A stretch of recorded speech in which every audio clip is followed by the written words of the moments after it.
Hola, ¿qué tal amigos? Qué gusto saludarlos. Sean muy bienvenidos a un nuevo programa de Mundo Ar12, en el que vamos a estar haciendo un recorrido internacional con lo más relevante de lo que ha sucedido en el mundo esta semana. Y en esta oportunidad vamos a estar hablando de todo lo que tiene que ver con la guerra en Ucrania y las negociaciones de paz. Vamos a abordar otras cuestiones como los conflictos en Medio Oriente, con los intentos de Israel de quedarse con Cisjordania y las violaciones al alto el fuego en Gaza. Vamos a hablar también de las tensiones entre Estados Unidos e Irán, de la crisis en Cuba y mucho más. Así que ya mismo nos ponemos en marcha con el programa. Acompáñennos. Washington propuso por primera vez que los dos equipos negociadores de Ucrania y Rusia se reúnan en Estados Unidos. Meshal declaró en una conferencia en Doha que el armamento de Hamás es parte integrante de la resistencia contra Israel en los territorios palestinos. Irán descartó el domingo renunciar al enriquecimiento de uranio en el marco de sus negociaciones con Washington. El primer ministro británico Keir Starmer descartó dimitir a su cargo pese al escándalo derivado del caso Epstein. Los responsables de las agencias migratorias de Estados Unidos defendieron ante el Congreso el martes la política de Donald Trump en una audiencia con los demócratas que condenaron la violencia de los agentes federales. La primera ministra de Japón, Sanae Takaichi, logró una victoria arrolladora en las elecciones legislativas del domingo. Francia y Canadá, dos países que se oponen a los planes del presidente de Estados Unidos Donald Trump de tomar el control de Groenlandia, abrieron el viernes sus consulados en Nuuk, la capital de este territorio autónomo danés. Una senadora oficialista estuvo secuestrada el martes por algunas horas en el suroeste de Colombia y el presidente Gustavo Petro denunció que intentaron asesinarlo. El gobierno de Cuba anunció el viernes un plan de medidas de emergencia en los sectores de energía, trabajo, transporte y educación. Y vamos a comenzar el programa hablando de la guerra en Ucrania.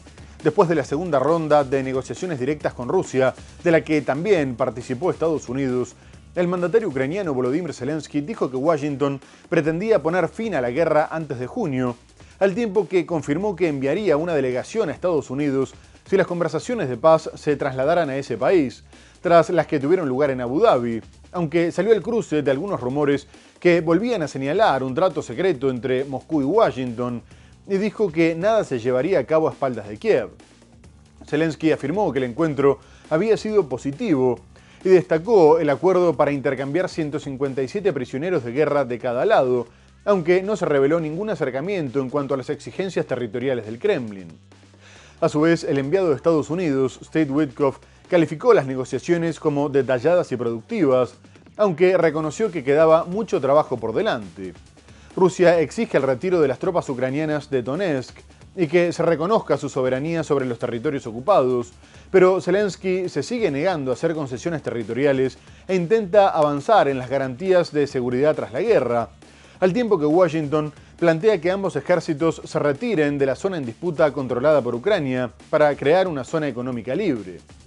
Por su parte, Rusia y Estados Unidos acordaron restablecer los contactos militares al más alto nivel, interrumpidos poco antes del inicio de la guerra, mientras que Zelensky intenta conseguir compromisos concretos de sus aliados y recibió a la ministra de Defensa francesa, Catherine Vautrin, a quien le solicitó que le proporcionaran defensas antiaéreas y aviones de combate. Estados Unidos quiere que la guerra entre Ucrania y Rusia termine de aquí a junio y propuso albergar conversaciones entre ambas partes la próxima semana, indicó el presidente ucraniano Volodymyr Zelensky. Washington propuso por primera vez que los dos equipos negociadores de Ucrania y Rusia se reúnan en Estados Unidos, tal vez en Miami, dentro de una semana, detalló el mandatario ucraniano, tras las conversaciones celebradas el miércoles y jueves en Abu Dhabi entre Moscú y Kiev, junto con representantes estadounidenses. Ucrania dio su acuerdo para este nuevo encuentro, precisó Zelensky, recordando que su país no aceptaría acuerdos concluidos entre Estados Unidos y Rusia sin la participación de Kiev, en particular respecto a las delicadas cuestiones territoriales. Kiev, que se niega a firmar un acuerdo que no disuada a Rusia de llevar a cabo una nueva invasión, propuso congelar el conflicto a lo largo de las actuales líneas del frente. Moscú rechazó esta propuesta y Washington aboga porque Kiev convierta las tierras que controla en la región de Donetsk en zona económica libre, donde ninguna de las dos partes ejerza control militar. Las garantías de seguridad son esenciales para Ucrania y para la fiabilidad de los acuerdos en general, para que Rusia no vuelva a Ucrania con una tercera invasión. A lo largo de las negociaciones, Rusia lanzó oleadas de ataques mortales contra Ucrania, afectando su red energética y provocando cortes de electricidad en gran parte del país. Al recibir el sábado en Kiev a la ministra francesa de Defensa, Catherine Vautrin, Zelensky abogó por una defensa aérea, una aviación militar y esfuerzos conjuntos por parte de los europeos. Mientras tanto, Rusia continuó llevando a cabo ataques masivos contra la red eléctrica de Ucrania, esta vez apuntando sobre todo contra subestaciones nucleares, impidiendo que la energía saliera de las plantas. Poco más tarde, la empresa Ukrenergo informó que se había afectado seriamente su capacidad, por lo que tuvo que aplicar cortes de emergencia en la mayoría de las regiones. A su vez, destacó que la prolongación de los ataques había impedido que comenzaran las tareas de restauración y el hecho de que se haya apuntado contra el oeste del país hizo que Polonia volviera a desplegar sus casas para proteger su espacio aéreo. Por su parte, el presidente ucraniano dijo que estaba insatisfecho con la labor de las fuerzas aéreas en algunas regiones del país, ya que tenían serias dificultades para interceptar los drones Shahed, e instó a que se realizaran cambios de inmediato. Asimismo, continuaron los atentados en Moscú contra altos cargos militares. El segundo al mando de la inteligencia militar rusa, el teniente general Vladimir Alexeyev, que también está a cargo de los mercenarios y los grupos paramilitares rusos, sobrevivió tras ser atacado a tiros y estaba consciente después de un coma inducido. A su vez, Moscú comunicó que se había detenido en Dubái al sospechoso de haber realizado los disparos, un ciudadano ruso nacido en Ucrania que ya fue extraditado, por lo que estaba siendo interrogado junto a otro implicado, mientras que un tercero pudo escapar a Ucrania. Por su parte, Kiev negó cualquier implicación, a pesar de que en poco más de un año ya asesinó a otros 3 militares del mismo rango. Rusia afirma que ha extraditado desde Dubái al sospechoso de disparar contra el subdirector del Servicio de Inteligencia Militar en un ataque ocurrido el viernes en un bloque de apartamentos en Moscú. Se trata de un ciudadano ruso nacido en Ucrania e identificado como Lyubomir Korba y acusado de herir gravemente al teniente general Vladimir Alexeyev, un oficial de alto rango en Rusia y segundo al mando del GRU, la vasta y poderosa agencia de espionaje de las Fuerzas Armadas. El Kremlin acusa a Ucrania mientras Kiev niega su implicación en el ataque. Como resultado de las medidas adoptadas, así como por las autoridades de los Emiratos Árabes Unidos, el sospechoso fue detenido y trasladado a Rusia. Se ha determinado que Korba llegó a Moscú a finales de diciembre del año pasado, en misión de los servicios especiales de Ucrania, para llevar a cabo un atentado terrorista. Medios rusos que citaron a los servicios de inteligencia mostraron imágenes del sospechoso descendiendo de un avión que afirmaron provenía de Emiratos Árabes Unidos. Rusia asegura que tenía 2 cómplices. Uno habría sido detenido en Moscú, mientras que el segundo habría escapado a Ucrania. En los últimos 15 meses, 3 funcionarios del mismo rango que Alexeyev fueron asesinados en Moscú o sus alrededores, entre ellos Fanil Sarvarov, jefe de la Dirección de Entrenamiento Operativo, también Yaroslav Moskalik, subjefe de la Dirección General de Operaciones, e Igor Kirillov, jefe de Defensa Radiológica, Química y Biológica, todos asesinados con explosiones en la capital rusa. Por otra parte, Ucrania intenta estancar la guerra y aumentar las bajas rusas mientras se presiona su economía, con el objetivo de que llegue a las negociaciones de paz en una posición de debilidad, más allá de las victorias. Las tropas rusas bajaron la intensidad de los avances con respecto al fin del año pasado y se limitan a mejorar las posiciones, esperando que las condiciones sobre el terreno permitan una ofensiva a gran escala. Pero no solo es el clima lo que les juega en contra, sino también el hecho de que se cortó su acceso a Internet a través de Starlink, después de que los ucranianos denunciaran que habían encontrado la manera de usar el servicio. Tras el corte, los drones rusos podían seguir volando, pero ya no podían transmitir las imágenes a la central, lo que complicaba las operaciones. Además, mientras Rusia trabaja su avance sobre Konstantinovka y Limán, Ucrania está llevando a cabo una contraofensiva en Zaporilla, que podría retrasar los planes rusos de llegar próximamente a Orikhiv, para asegurar todo el sur del Oblast. Y la reciente presión a la flota fantasma con la que Moscú estaba burlando las sanciones, las medidas de Donald Trump contra las petroleras Rosneft y Lukoil y su amenaza de imponer aranceles a todos los que le compraran hidrocarburos están impactando en su economía, ya que, por ejemplo, la India, que era uno de sus principales compradores, se comprometió a romper los vínculos comerciales. Por este motivo, el Kremlin se vio obligado a aumentar los impuestos y endeudarse con los bancos rusos, ya que sus ventas están en mínimos no vistos desde la pandemia. Los ingresos procedentes del petróleo y el gas rusos que han sostenido las finanzas del Kremlin durante toda su guerra contra Ucrania han descendido a mínimos no vistos desde la pandemia. La caída de los ingresos es el resultado de las medidas punitivas introducidas por el presidente estadounidense Donald Trump, que impuso aranceles a los países que compran energía rusa, como la India. También influye el endurecimiento de la represión de la Unión Europea contra los petroleros que eluden las sanciones y transportan petróleo y gas rusos, conocidos como la flota fantasma. La disminución de los ingresos está empujando al presidente Vladimir Putin a subir los impuestos y pedir préstamos a los bancos rusos para mantener las finanzas del Estado a flote por ahora. En enero, los ingresos energéticos de Moscú cayeron a 4.300 millones de euros, lo que supone una disminución de casi el 33% con respecto a los 6.400 millones registrados en diciembre y una impresionante disminución del 65% con respecto a los 12.200 millones de enero de 2025. La presión de Washington supuso un duro golpe para las finanzas del Kremlin, ya que las sanciones impuestas a las dos mayores empresas petroleras de Rusia tuvieron grandes consecuencias para los posibles compradores. La Casa Blanca anunció que excluiría de su sistema bancario a cualquiera que comprara energía rusa, lo que supone una grave preocupación para cualquier empresa multinacional. Además, la prohibición de la UE del combustible elaborado a partir de crudo ruso significaba que las exportaciones de Moscú ya no podían refinarse en otros lugares para fabricar gasolina o diésel. Bruselas propone ahora nuevas sanciones, ya que la Comisión Europea, a sugerencia de Finlandia y Suecia, está estudiando la posibilidad de prohibir totalmente los servicios de transporte marítimos de energía rusa. Y ahora vamos a pasar a Medio Oriente, donde el Ministerio de Sanidad de Gaza denunció que Israel ya había asesinado a más de 580 personas desde el comienzo de la tregua con Hamás y que los heridos superaban los 1.500. Israel continúa rompiendo el alto al fuego tras atacar varias zonas de la capital y la ciudad de Han Yunis, al sur del enclave, dejando decenas de muertos solo en los últimos días, entre los que se cuentan 4 menores, uno de ellos un bebé de 5 meses.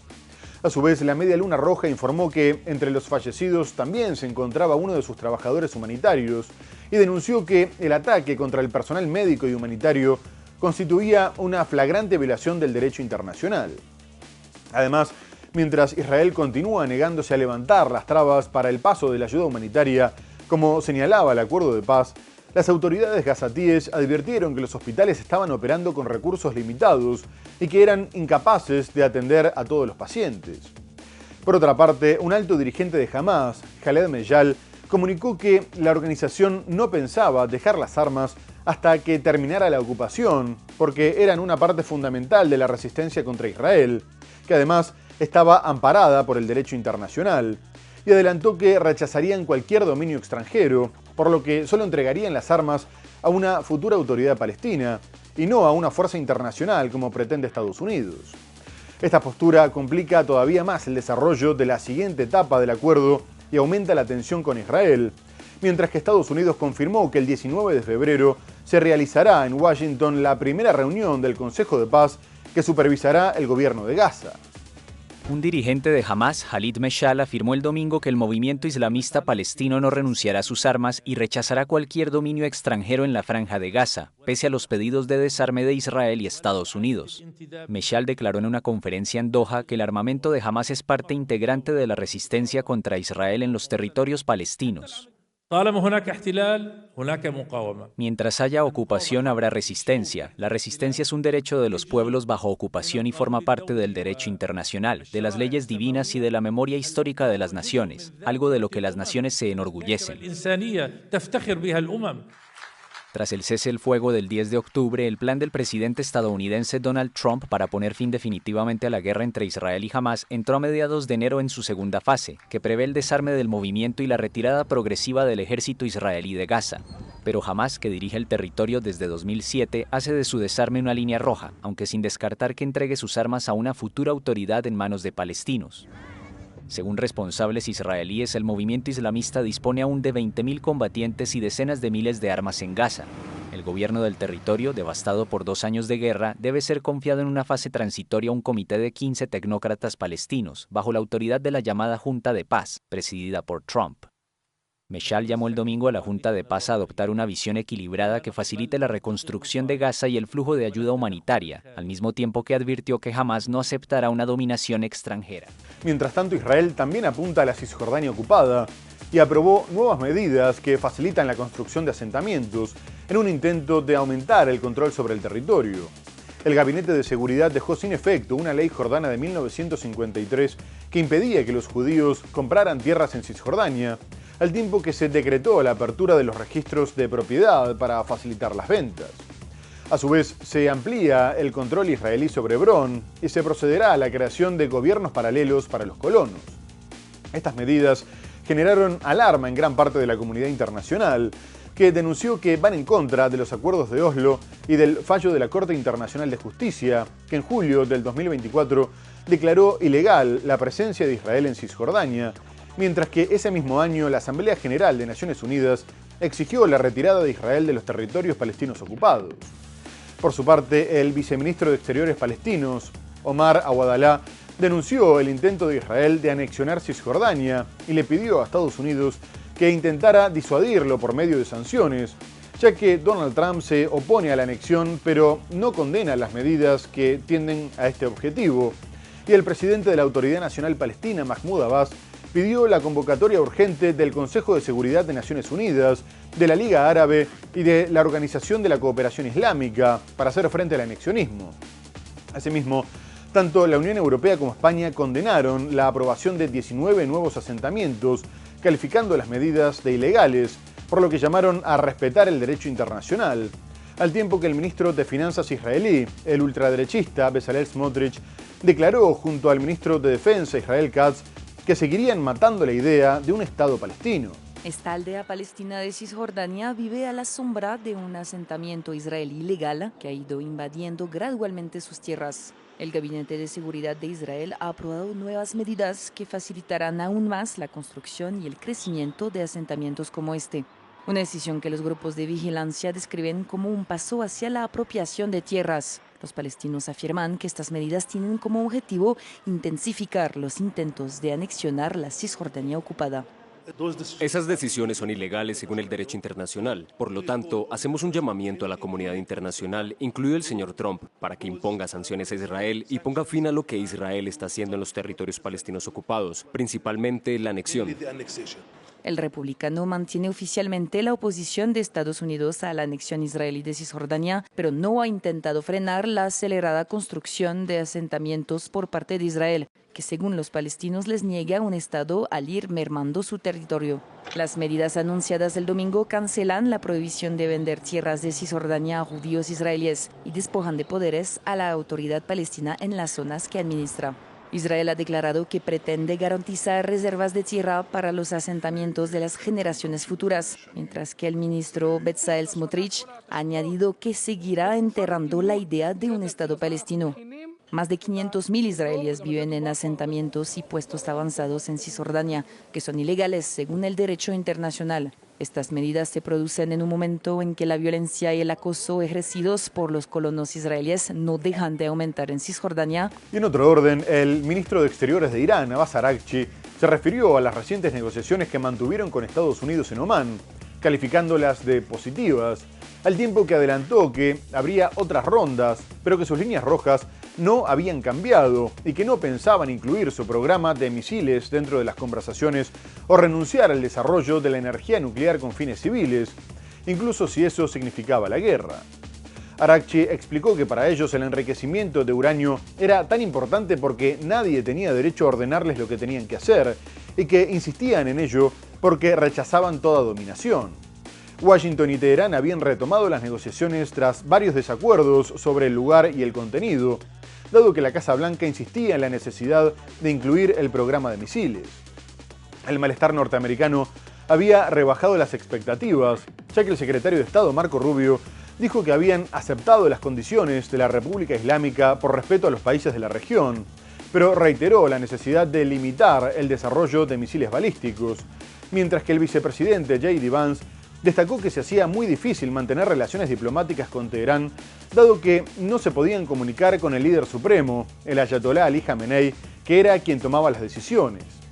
Poco antes, Trump recordó que habían enviado a la zona una flota incluso mayor que la que había desplegado en torno a Venezuela, y agregó que las autoridades persas tendrían que estar muy preocupadas, y más tarde firmó una orden ejecutiva amenazando con imponer aranceles a los socios comerciales de Irán.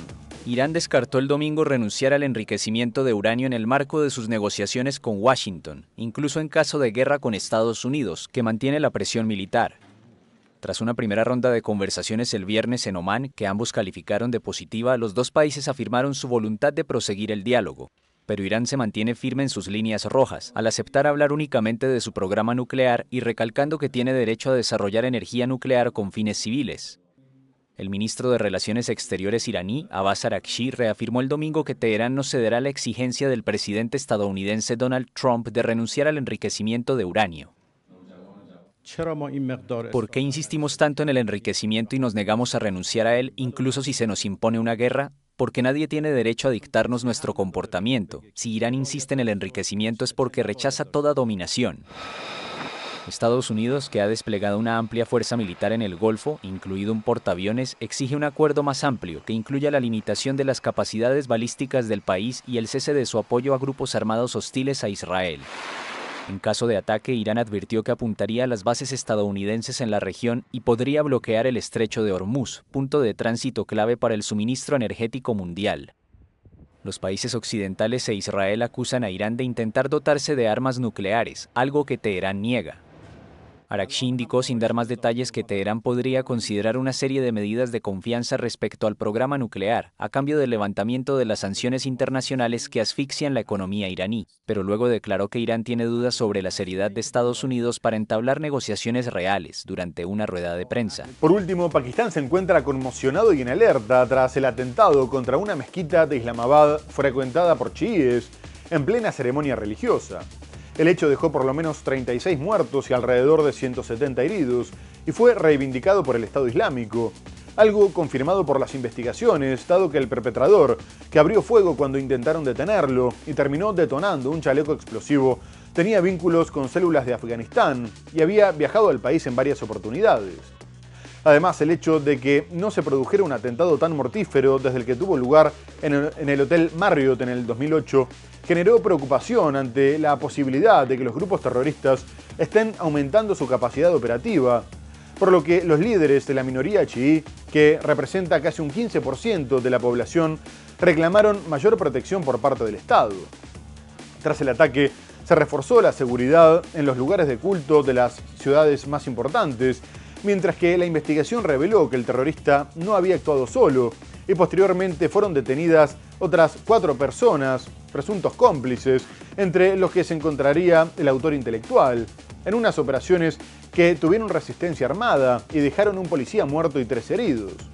A su vez, se comunicó que los detenidos estaban siendo interrogados para determinar la cadena de mando y los apoyos logísticos e intentar descubrir posibles conexiones con otras células yihadistas activas en otras partes del país, por lo que no se descartaron nuevas detenciones. El grupo yihadista Estado Islámico reivindicó el atentado suicida que causó al menos una treintena de muertos y cerca de 170 heridos durante la oración del viernes en una mezquita chiita de Islamabad.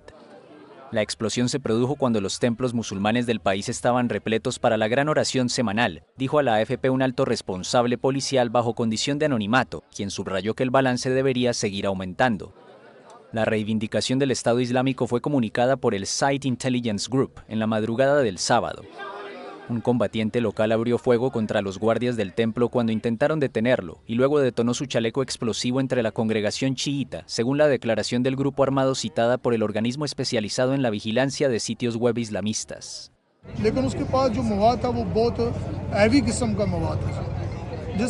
Llevaba una enorme cantidad de explosivos, tan potente que incluso personas a 800 metros de distancia informaron que sus puertas y ventanas se vieron afectadas.